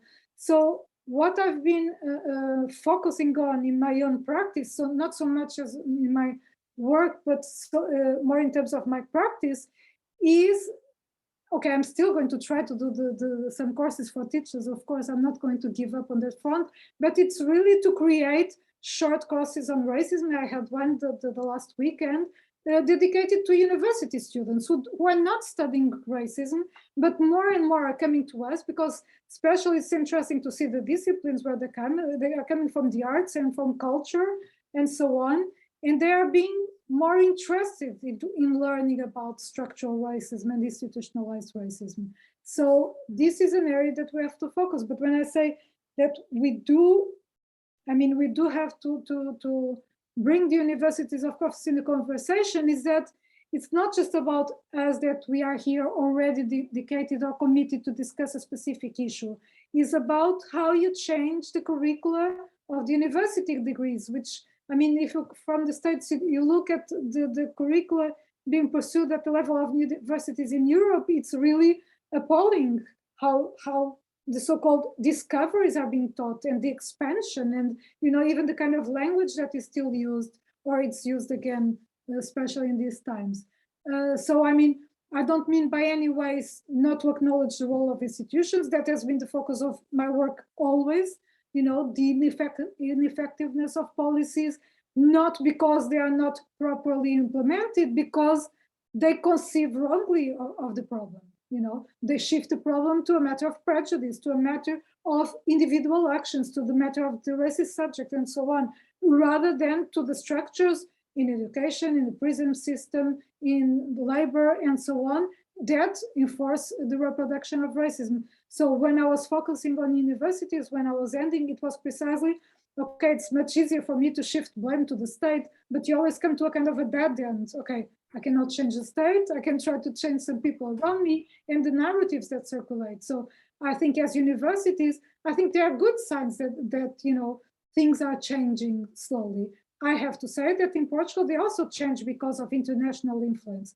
And the more people circulate and they go to Brazil and the States, and they understand, and even in Britain, and they understand that, for instance, the field of resistance to colonialism throughout history is a reputable topic, the more people are going to study that, and the more changes the views that are being sustained in textbooks. So I was trying, to give that emphasis rather than to dismiss at all. I think it's like you come always to a kind of a dead end that brings a lot of, rather than engaging, when you're trying to communicate with younger people, I mean, that's my feeling, is that when you go to the dead end that we as researchers find ourselves, okay, in the sense that you're trying always to come to terms with the discourse and the policies and the initiatives of the state, and you are unable to produce change, then of course to the younger generations, you are inadvertently telling them, well, don't come to this field, this is a dead end. Immediately when you tell them funding is difficult, they are worried. So it's like, you cannot end your conversation with it's difficult and it's a bit of a dead end. We have to create hope somewhere. And that's why I think I generally bring the question of grassroots movements, and I bring the question of universities, because it's where we are at, and it's where we can produce most effectively any change. Professor Peguru? Kim was before me, so please, Kim, go ahead. You can go ahead. You can go ahead. No, go ahead. Oh, mine's more of like a concluding comment. And I know Desmond also is in a time crunch as well. So I don't know how we want to do it. Well, let me just say this so that we don't take too much time. I'm going to try to be as quick as possible.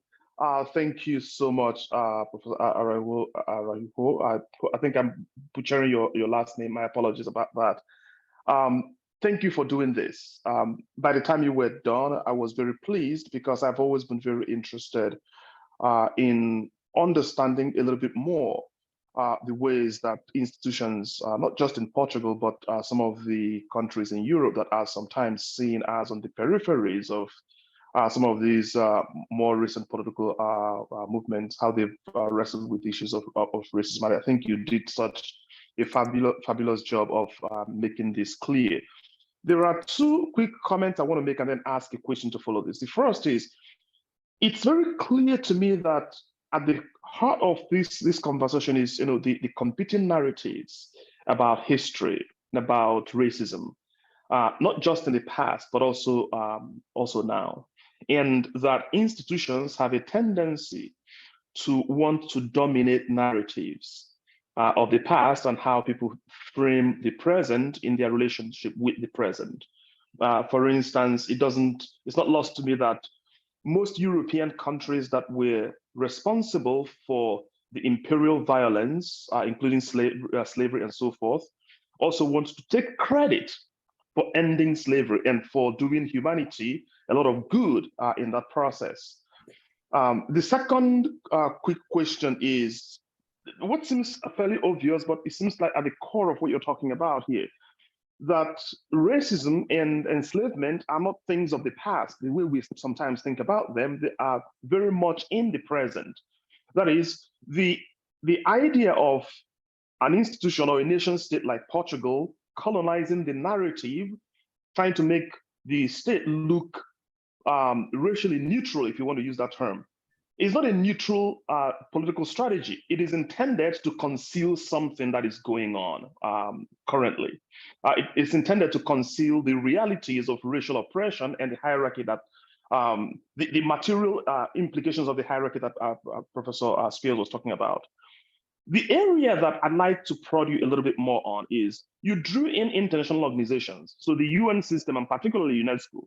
This has been a particular area of interest for me as well. And I have a tendency to think that the design of these institutions themselves make it possible for them not only to condone, but to perpetuate the hierarchies and processes of dispossession that colonialism and imperialism is known for. If you look at the UN, for instance, the premise of the UN system is, on fundamental rights. And if you look at the preamble to the UN Charter, it talks about the equality of all nations, large and small.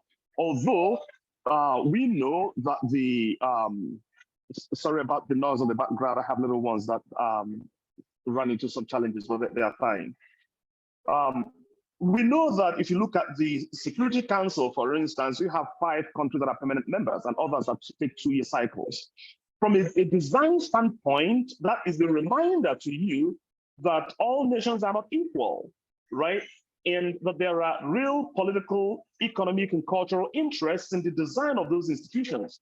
So when I attempt to take a bit of a historiography of these international organizations, what it tells me is that from this fundamental political or even cultural ideology, that's the racist cultural ideology, that there is no distinction between the Berlin Conference or the League of Nations and the United Nations. It's the same entities organizing to protect particular interests. But in terms of the narratives we have today, the Berlin Conference will be seen as something fundamentally different than the United Nations or UNESCO. And I wonder if you interpret this the same way I am doing. This is something I've been working with my own students on to get them to shift the narrative about these international organizations. And I wonder if that's something you agree on, or you have a different view of the more recent international organizations compared to the older ones. Thank you again. So I'll try to be brief. So the question of the narratives on enslavement and controlling the narratives, and the question of abolition. So you probably know that the sentence of the British, if they didn't have had slavery, they would invent it just so they could abolish it. Well, the Portuguese are following the same kind of lead. 5 years ago, I think, President Marcelo Rebelo de Sousa went to Gorée in Senegal, and we thought that this could be eventually the moment in which, for the first time ever, a president acknowledged or expressed any sort of regret regarding enslavement. But rather than doing that, what the president did was saying, well, we were the first in the world to abolish slavery, which is actually not true. And, his informants are not so educated. This idea that, we abolished it in the 18th century, but then we reintroduced it anyway. So the question of the abolition of slavery, yes, it's always coming to the narrative as exemplifying one more stance of how committed to universality and cosmopolitanism Portugal always was. And so in the kind of commemorative dates, the speeches of the President of the Republic will always try to reinforce, this pioneer role of Portugal in abolition. Of course, this is always pitted in a kind of a politics of comparison. For instance, a colleague studying Dutch narratives on slavery in textbooks as well, she was saying, well, in some of the textbooks, they say the Netherlands only colonized only resorted to enslavement because the Portuguese already did it. So there's a game of shifting blame, like who did it first, and we never discuss it in relation to our context because someone else did it. Which brings me to the question of slavery in the present, which I would have a bit of a different understanding. So, of course, my concern is to study race and racism, and so my reading goes through there. What I've been perceiving is that in many different European contexts, for instance, in Belgium, in the Museum of Tervuren, which used to be called the Royal Museum for Central Africa, which is now called Africa Museum, they used to have this notion saying, I mean, the museum was totally, I'm not so sure how much, but it was totally refurbished and remodeled and reconsidered. But by this time in 2011, it said, well, the Arabs already enslaved Africans, and so then the Europeans started enslaving. So this idea that we Portuguese only do it because the Arabs do it. And so one way that sometimes, yes, the Portuguese make this reference to modern day slavery, which perhaps, I don't know if I misunderstood you, I would disagree in a couple of ways. One is conceptually in the sense that I follow here colleague Kwame Nimaku, who would say, well, chattel slavery is unique in the sense that it implied an institutionalization of enslavement, and it was based on racial grounds. So there were other forms of servitude, other forms of making people serfs and to have them in servitude, but that is not the same as slavery. Today, we have forms of exploration that are akin to slavery, but I mean, as I would understand from these debates, they will be different in the sense that they are condemned by a certain majority of society still. If a person escapes, he will receive the sympathy of the media, of governments, and so on. Whilst in institutionalized slavery, that was not the case. If he was captured, he would suffer a punishment. So there was a legal status that condemned him, not in the situation of captivity, but even if he escaped captivity. And that's why these maroon communities were formed. So that is my reading. The second is a concern with how this is used pragmatically. So, for instance, I've seen this in United Kingdom textbooks. They don't use them so often, but they do use them, in which it was the only textbooks that I found in Europe at the time, this was about 15 years ago, that they spoke of the revolution of IT. No one else spoke about the revolution of IT. And in the UK, in this school history project, they were speaking about the revolution of IT. And then when you turn the page, then they speak about modern day slavery. And where does it take place? In IT and in Bangladesh and in Saudi Arabia. So to say that, it's not such a different narrative than we have in Portugal with national liberation movements, that you say, they were fighting amongst themselves, then they became poor and underdeveloped. Here in the UK, it's to say like, yes, they had slavery, they did have the IT revolution, but now, see, they even practice slavery amongst themselves. So there's this kind of narrative that says that, again, slavery is something that has not quite so much to do with Europe as with the rest of the world.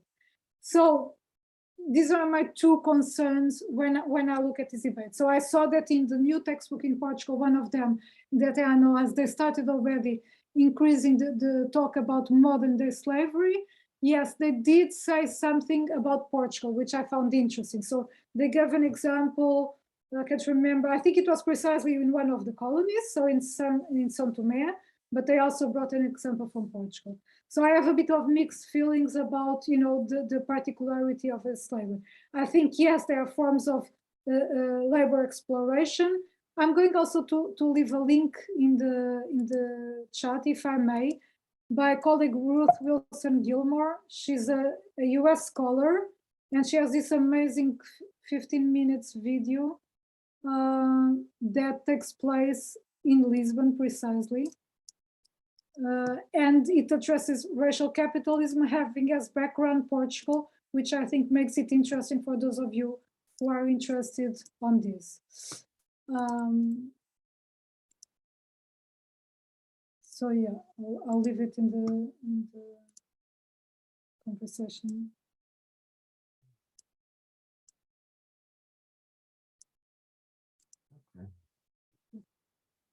So, sorry, and about UNESCO and so I don't know if you're still there. My window changed and I cannot see everyone. No, Desmond is left, so we can move on to the next, to Kim or Cecile.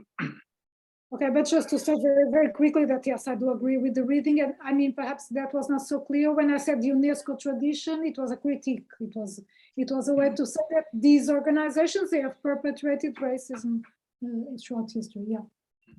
Kim. Okay. Okay, so in conjunction with Desmond's comments and Arthur's comments, I know you're looking at the historical context, but also looking at the current context, especially in regards to Black Lives Matter. I just want to make it clear that, you know, the resistance and the protests in Portugal were not just for George Floyd, but they were also for Giovanni Rodrigues, who was a Cape Verdean student who was murdered in Bragança, Portugal.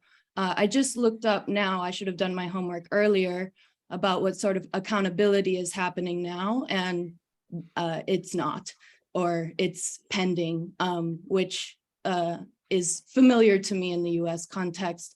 So I just really wanted to say his name, Giovanni Rodrigues, in the tradition of Black activists in the US, especially Black women who are saying the names of those who have experienced this violence in particular, and lost their lives. And that leads me to the question of resistance again. Coming from the US context, I see so many kind of similarities and understandings that we can gain from each other by looking at each other's resistance mobilizations and movements. And one of those in particular I put in the chat box is about Afro-descendant resistance in Lisbon in particular, through their cultural practices. And my way in through it was through music, through rap music. So that's just one direction that this can go in, but I really wanted to take this space to honor Giovanni. Thank you. Thank you. And we have to say that even after that, I mean, there were more people, and there was this famous actor, Bruno Candé, who was murdered in broad daylight on a Saturday by someone who was convicted for the first time. That is a no. I want to say before we close the debate, that perhaps you should realize that in Portugal, we officially do not publish data on ethno-racial inequalities, okay? So this has been a struggle for many years. I was involved in a working group with many activists, and we were voting in favor of the collection of such data precisely because of the question of deaths at the hands of the police. The work that activists have done through databases of the media, actually, they managed to establish that 38 young people murdered until 2012, half of those were Black. And we don't know how many Black people are in Portuguese society. We don't even have an estimate. We suppose it's something between 5 to 10% of the population, but we have absolutely no idea. And this has been a struggle precisely against the Portuguese state, which has, I thought I wouldn't bring this debate because for you perhaps it's more boring because you have all that. But perhaps it illustrates why I have so many problems with the diversity issue, which is that at the end of the day, when it's about counting people and understanding the force that people have in our society, the state refuses to engage in that. Of course, for us who are researchers, every work you do on racism, you're starting from scratch. We couldn't go and quote X and Y and Z, that this study was done and that study was done. We were doing groundwork, 20 years ago, everybody was starting groundwork that nobody had done before, because precisely we cannot just ask for institutions to give us data to then analyze and think about. So this is a struggle as well from the social movements. We were defeated by the state. The struggle is there. And of course, it started with precisely the killing of Black youth in Portugal at the hands of the police. So thank you for calling on that. Thank you. Yeah, we've definitely even gone past our usual after party time. So I think I'll hand it over to Makoni now. And we still have some remaining questions if people have time to stay after, but we should conclude our recording now. So Makoni, over to you. Thank you. Yes, before I summarize, let me hand over to Cecile because she wanted to say something. Cecile always is strategic when she wants to talk. She wants to talk in the after party, but I want to have her in the party. Cecile, why don't you jump in and make your comment? Thank you. Actually, I was glad to hear Arthur talks about political economy because I think it's very central, even in the ways in which you articulated the notion of diversity, because people who work on neoliberalism have shown that it is actually a trope that you find everywhere at workplaces, in education, you name it. So I think, bringing in your analysis of diversity, political economy, I think it would, thank you, Sally, for it would really, enrich the discussion, because it's not just about diversity, it's about what kind of diversity. There are diversity that are more, desirable than others. So it's not just about talking about diversity, but also, the kind of diversity that is, valorized in Portugal and in other societies. So I had another question, but I think we are past the time. So thank you. Thank you, Makoni, for giving me the floor. Thanks. All right. Susie Telep, do you have anything to say? You've been very quiet. Susie is in, you're in Philadelphia at the moment, isn't it? Yeah, that's yes. Yes. Do you have anything to say? Yeah, thank you so much for this presentation. I work on race. Do you hear me well? Yes, yes, we do. So I work on race issues in France, and my PhD was about Cameroonian diaspora in Paris. And I work among Cameroonian anti-racist activists. So I'm really into these kind of questions. And what I was listening to, I was wondering about the issue of the relationship between academic research on race and activism, anti-racist activism. Are there any links that you can see about these? And are there works between researchers, scholars in academia and anti-racist activists in the society? Or is it something that is just despite or very not well received in academia or even the activist world? So can you tell me things about this, about the situation in Portugal, I mean? Yeah, because it's a big question here in Paris, I mean, in the diasporic context and in the context of activism, anti-racist activism in Paris. Thank you. Thank you. Thank you, Susie. So, okay. So okay. We are now in the after party now. We are now in the after party. So, yeah. Okay. So the initiatives I was mentioning earlier,